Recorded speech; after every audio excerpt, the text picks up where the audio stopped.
অনেক ভয়ঙ্কর একটি জায়গায় চলে আসছি। এখানে শুধু ভূত আর ভূত, ভূতের আস্তানা। কেউ ভয় পাবেন না। ওই দেখেন একটি ভূত, দেখছেন ভূত? ওই যে ভূত দাঁড়িয়ে আছে। অনেক ভয় লাগছে আমাদের। দেখছেন ভূতেরা সব লিখে রাখছে।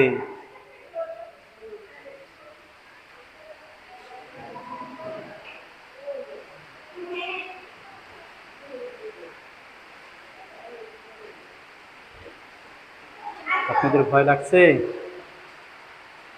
ঠিক আমাদেরও ভয় লাগে, তবুও আমরা আসছি আপনাদেরকে দেখানোর জন্য। ভূতেরা আবার মোবাইল নম্বরও লিখে রাখছে। এই দেখেন মোবাইল নম্বর ভূত।